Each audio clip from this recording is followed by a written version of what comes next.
Guys, I was in shock and awe yesterday when speaking to family, trying to explain to my sister in law what ChatGPT is. We're going to tell you every application we use it for in life and in business. You may pick up some good tips. Stay tuned.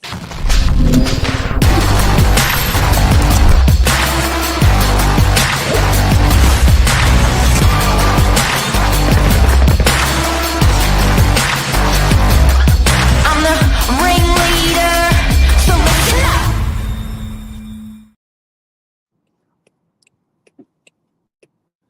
I like this topic. I know. It's interesting. Very, very interesting. I've actually Josh Wapshot, expert real estate agent. Welcome to the show. welcome, Mark Novak.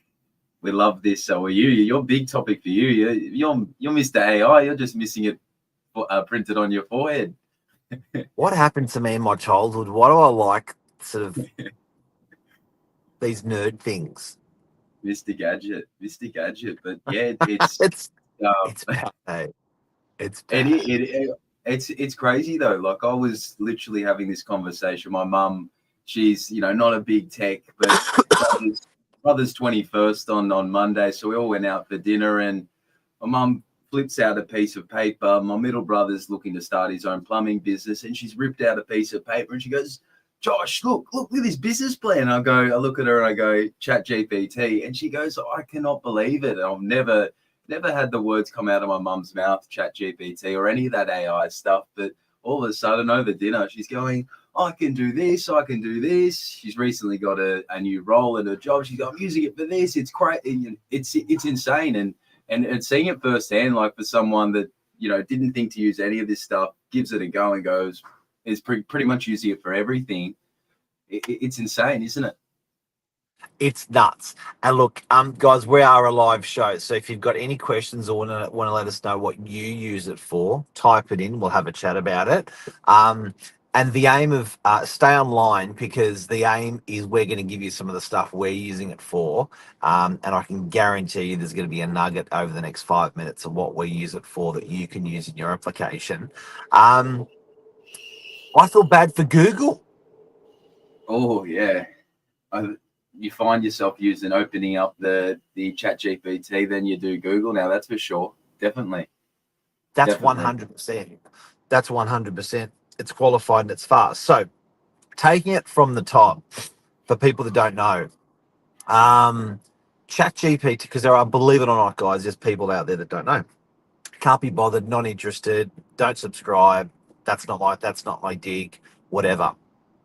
ChatGPT basically was artificial intelligence where it learnt and applied its learnings along the way to make it faster, better, stronger, a bit like a child growing to an adult, where Google waited for physical people to plug stuff in to make it better, faster, stronger. ChatGPT self-embedded itself to make it, much like a person learning. So it was learning. It's been getting older. It did finish about 12. So it's been around for probably 24 months now, and about 8 months ago, it finished reading the world. Anything on the web in the world, AI read, computed, and made itself faster, better, stronger. Every book, every piece of content on the World Wide Web, it mulled through, got through, chewed through, digested, and now that's the quality of the information we're getting. Plus, everything that we are putting into it, it's also computing, and there's a lot of entries per day. And it's a company that went to trillions of dollars within a couple of months. So, what are you using it for? Oh, it's everything. So in terms of work life, polished emails, you pretty much can put any type of text through, whether it be something indication of value, rental appraisal, a general email inquiry, absolutely everything. You could go to ChatGPT, give you a normal response, a little bit more polished, a little bit more playful. Please also include information as of sale history over the last 12 months in comparison to this sale. There is that much you can do with it. I mean, so like emails, photos, we used to have obviously order the photos to get VF edited, remove furniture. You have some properties where either it's a tenanted property and you've got stuff everywhere. Now you can take a photo with ChatGPT, remove all the furniture, and give me a coastal vibe. So it becomes your personal photographer, personal assistant in regards to, all your email replies and data entry, learning. Like you said, you don't go to Google anymore, and you tend just to go, if you find something, hey, what's this? Ask ChatGPT, put it in a graph, do this with it. It's endless from communications, paperwork, photos. It's like your own PA in your pocket. Let me be specific. I will do a video. So what I used to do with social media is I'd take photos, I'd do a video, I'd write text. My text, I'd always get hassled from Lisa with the text that I write because I can't speak English. I can't read or write English properly, according to, and a couple of people, even people online, pull you up on spelling and stuff like that. It fixed it. Where it did a better job was I actually threw in the video. So now I can grab the transcript from the video. So when I do a video of a property, I do talk about exactly what I'm passionate about on the property. It grabs that transcript, it throws it through, and it gives me this is what your Instagram copy for the video should be, text. This is what your Google text should be. This is what your TikTok text should be. So it writes all my text for my videos for me like that. I've got to tell you the amount of times it's saved me on content and doing great content, better content. It's still my content, and this is where people may be getting it wrong. It's not changing the way I would speak or what I would say about the property, but it's actually just making it faster, stronger, better, and refining it. So I think in the industry of real estate, I think it's, if you're an agent that's actually not applying it to your business, you're going to be a dead duck in the years to come because you'd be so far behind. And it also is, you believe it or not, you're training a personal assistant. So you're going to have to do that. And the earlier you start training that assistant for you in ChatGPT, the more accurate it's got to become. But you've got to log in with your account, because then that's when it's getting smarter, stronger, faster. And you've got to log in not only on the app on your phone, but the app, which is very hard to find, is also available on your Mac. In the App Store. So, and log into both of them, and it actually syncs both of them up, and it starts to make them a lot quicker. And you can also sign in via your Siri, which is in your settings. So Siri actually will back end your personal account from ChatGPT. So yes, they've got Apple Intelligence, but their Apple Intelligence is powered by ChatGPT. So make sure you're logged in on your, not ChatGPT on your phone, but inside the settings of Siri ChatGPT. Yeah, they're big points. iOS, sorry. Yeah. Big points. And I think another point there that you made, Mark, it is learning. It's a product that improves as you use it. Like you said, picking up that you might be a real estate agent, or you might be in fashion. Generally, the questions you're going to be asking it on a daily basis, it starts to pick up that pattern, that industry you're in, the information you're pulling from it. So it's also a product that only gets better with time and the more you use it. And I think the key thing is efficiency.